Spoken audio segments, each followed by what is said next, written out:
Isang magandang araw mga mami. Sana'y nasa mabuti kayong kalagayan. Diyan sa Pilipinas, Luzon, Visayas, Mindanao at dito sa UAE, sa bandang Abu Dhabi, sa Dubai, sa Fujairah, Sharjah, Ajman, Ras Al Khaimah. Sana'y nasa mabuti tayong kalagayan. Ngayong araw na to, March 27, 2026. Update ko lang sa inyo ang kalagayan ngayon dito sa UAE. Itong mga nakaraang linggo, pagkatapos ng pagsabog na sunod-sunod.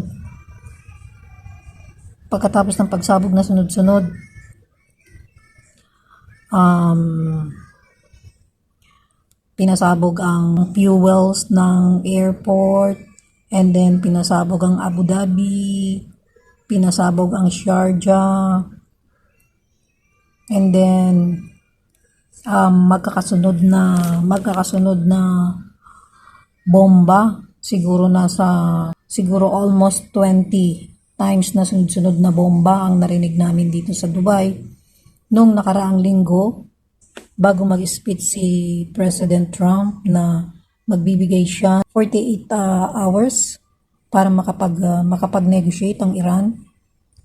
And then binago niya, ginawa niyang 1 week ang negotiation, pero matigas ang Iran.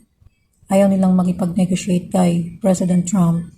So mula noon, kahapon naman ay may balita na naman tayo sa part ng Abu Dhabi na merong namatay, Pakistan at isang Indian, and then 3 injured dahil sa marahil ay tinamaan ng yung falling debris ang nakakatakot doon after ng intercept. So siguro doon tinamaan ang citizens na namatay kahapon sa Abu Dhabi, part ng Abu Dhabi. And then after nito, nagkaroon naman tayo ng malakas na pag-ulan, sunod-sunod na araw na pag-ulan simula Lunes,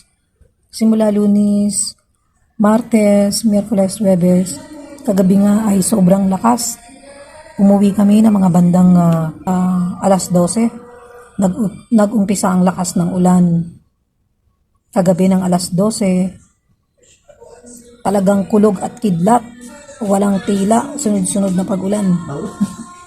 Kaya ang nangyari ngayon talagang super kulog at saka kidlat ang talagang rumagasa sa UAE. Halos lahat ng lugar dito ay bumaha. Mataas ang baha. Sa Sharjah hanggang kasing laki ng taas ng taxi ang tubig. Sa Ajman naman ay kasing laki ng tao ang taas ng tubig. Sa Ras Al Khaimah ganun din. Dito naman sa part ng Dubai ay hindi naman masyadong naapektuhan. Marahil doon lang sa mga part na mabababa lang talaga yung area, doon lang mataas ang tubig.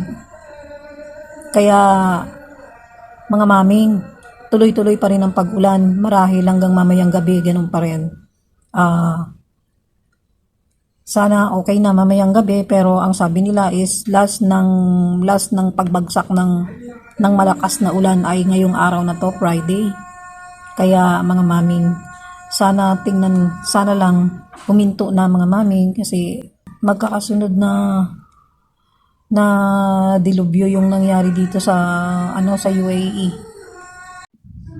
Mga mimang, hindi natin alam kung ano na ang kasunod na mangyayari by the next month, dahil halos mag-iisang buwan na ang gera.